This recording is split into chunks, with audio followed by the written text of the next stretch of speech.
Do you ever feel like God loves you because He has to? Like maybe He tolerates you, puts up with you, but doesn't actually delight in you? What if I told you He's singing over you right now? I think a lot of us believe God's love is kind of like an obligation. He's God, so He has to love everyone, right? But delight, joy, that feels like it's reserved for the women who have it all together.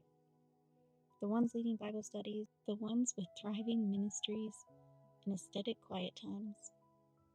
We look at our messy lives, our imperfect prayers, our ordinary days, our nothing special spiritual resume, and we think, surely God's not rejoicing over me.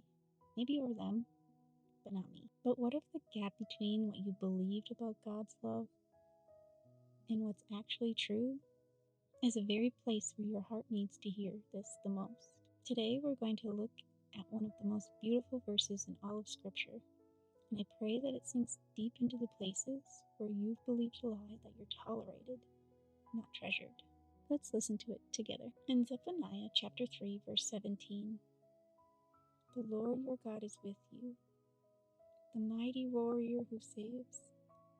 He will take great delight in you. In His love, He will no longer rebuke you, but will rejoice over you with singing. This is the prophet Zephaniah writing to the people of Judah during a really dark time. They've been unfaithful, they were facing judgment, and yet, right in the middle of their mess, God speaks this promise over them. The same God who is a mighty warrior, powerful, strong, and able to save, He's also the God who sings over you specifically. The original Hebrew here is empathetic. He will take great delight. Not mild approval, not tolerance, not, well, I guess I have to love her. Nope. Great delight. The kind of joy a bridegroom feels over his bride on their wedding day. And here's what matters. This isn't just poetic language about ancient Israel. This is God's heart toward you, right now, in the middle of your ordinary, imperfect, nothing special. He's singing over you. I know the feeling. Have you felt it too? That you think you're not enough for God to delight in you? You don't have to lead a ministry. You don't have to have a perfect quiet time. You don't have to be farther along than you are. God's delight in you isn't based on your spiritual productivity. It's based on His love, and His love is extravagant. He doesn't just tolerate you. He doesn't just forgive you. He rejoices over you with singing on our worst day, on our most ordinary Tuesday, and right now. That's not something you earn. It's something you receive. Let's bring this truth to the Lord together, and let's ask Him to help us to believe what's already true. Lord, we come to you today with hearts that struggle to believe that you actually delight in us. We know you love us theologically. We know that to be true. But delight, joy, singing, that feels too good, too personal. Like maybe that's for other people, like the ones doing more, serving more, growing more. We look at our lives and we don't see anything worth rejoicing over. We see mediocrity, inconsistency, ordinary days with no spiritual highlight reel, and we think, how could God be singing over us, over this?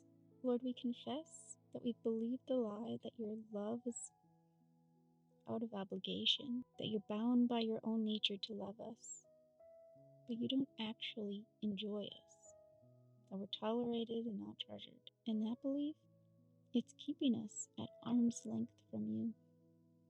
We've been too ashamed to come close, too convinced we're disappointing you to rest in your presence. God, help us hear what's true. Father, we need you to do something only you can do. Convince our hearts of what our minds can barely grasp. Help us to believe that when you look at us, not at some future perfected version of us, but at us right now, that you take great delight. Not mild approval, not reluctant tolerance, great delight. Your word says you rejoice over us with singing, not because we've earned it, not because we've performed well enough, but because you love us, and your love is joyful. Lord, we've spent so long believing that we have to do something to make you proud, to make you smile, to earn your delight. But you're already singing right now over us, even when we can't hear it, even when we don't feel it.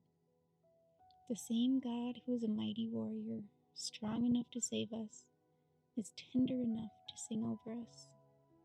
Teach us to receive this, not to earn it, not to strive for it, just to receive it. Lord, we want to live like women who you are singing over.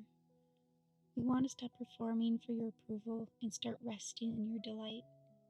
We want to stop comparing ourselves to other women, wondering if you love them more, delight in them more, and start believing that your heart is big enough to rejoice over each of us fully. God, when we feel ordinary, remind us your delight isn't based on our extraordinary.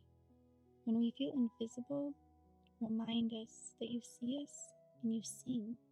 When we feel like we're not enough spiritually, remind us that your love isn't conditional on our faithfulness. Help us live today with this truth running underneath everything. We are not tolerated, we are treasured.